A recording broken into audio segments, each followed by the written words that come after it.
اس دن میں بہت رویا، روتے روتے شام ہو گئی، پوری رات بدمزہ گزری، بستر پر کروٹیں بدلتا رہا پر نیند نہ آئی۔ رہ رہ کے اس کا معصوم چہرہ سامنے آتا اور نیند اڑ جاتی۔ اس کا نام شکنتلا دیوی تھا۔ ہم دونوں نے ایک ہی اسکول میں تعلیم حاصل کی تھی، ہم دونوں میں اچھی دوستی تھی۔ ہمارے ساتھ انور علی اور اس کی کزن شائستہ بھی پڑھتے تھے۔ میں نے تو انٹر کر کے بزنس کر لیا مگر وہ تینوں پڑھتے رہے۔ شکنتلا کا بیک گراؤنڈ بھی کمزور تھا، پھر وہ پچھڑی جاتی سے تعلق بھی رکھتی تھی، اس لیے دوسروں کی طرف سے حقیر آمیز رویہ بھی اسے سہنا پڑتا تھا۔ اسکول میں تو ایسی کوئی بات نہ تھی، یہاں تو ذات پات کا کوئی جھگڑا نہ تھا، سبھی مل کر رہتے تھے، مگر وہ جس سوسائٹی میں رہتی تھی وہاں آئے دن ایسی باتیں ہوتی رہتی تھی۔ وہ کبھی کبھی اسکول آتی تو مجھ سے اپنا درد بیان کرنے لگتی۔ وہ کہتی کہ کیا ہم ایشور کے بندے نہیں ہیں؟ میں کہتا کیوں نہیں، سب ہی اس کے بندے ہیں، میں جواب دے دیتا۔ وہ کہتی پھر ہمارے ساتھ لوگ ایسا رویہ کیوں اختیار کرتے ہیں؟ میں اسے مطمئن کیا کر پاتا، کوئی جواب نہ پا کر خاموش ہو جاتا۔ اس نے طے کیا تھا کہ اعلیٰ تعلیم حاصل کرے گی اور پھر اس نے ایک بڑی یونیورسٹی سے پی ایچ ڈی کی ڈگری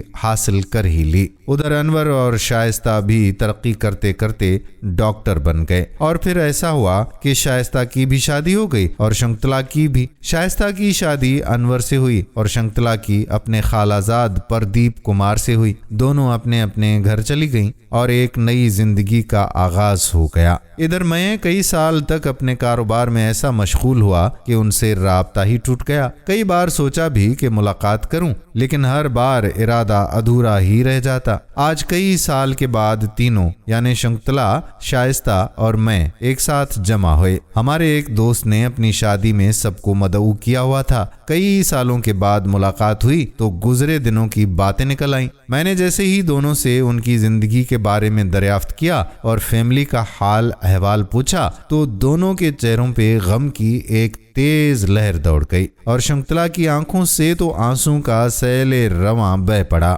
پھر میں نے شائستہ کے چہرے پر دوبارہ نظر ڈالی تو غم کی وہ لکیر جو کچھ دیر پہلے دکھائی دی تھی صاف ہو چکی تھی، اور اب اس کے چہرے پہ ایک طرح کا اعتماد تھا اور غم کی جگہ ہلکی سی خوشی نے لے لی تھی۔ لیکن شکنتلا کا چہرہ ابھی بھی بدمزہ تھا۔ میں کشمکش میں تھا کہ سوال دہراؤں یا نہیں، کہیں ایسا تو نہیں کہ میرے سوال سے انہیں تکلیف ہوئی ہو۔ ابھی میں کچھ فیصلہ نہ کر پایا تھا کہ میرے کانوں سے شائستہ کی آواز ٹکرائی۔ وہ کہہ رہی تھی کہ شادی کے چند مہینے بعد ہی مجھے احساس ہو گیا کہ ہم دونوں میں نباہ نہ ہو سکے گا۔ کچھ دنوں پھر بھی ہم ساتھ رہے اور نبھانے کی کوشش کی، مگر جب یہ ممکن نہ رہا تو ہم دونوں نے علیحدگی اختیار کر لی اور میرے شوہر نے مجھے طلاق دے دی۔ میں نے کہا سن کر بڑا افسوس ہوا۔ وہ بولی کہ اچھا ہی ہوا جو بھی ہوا۔ میں نے پوچھا کیوں؟ طلاق تو کوئی اچھی چیز نہیں، پھر اچھا کیوں ہوا؟ میں نے جب سوال کیا تو اس نے جواب دیا کہ وہ اس لیے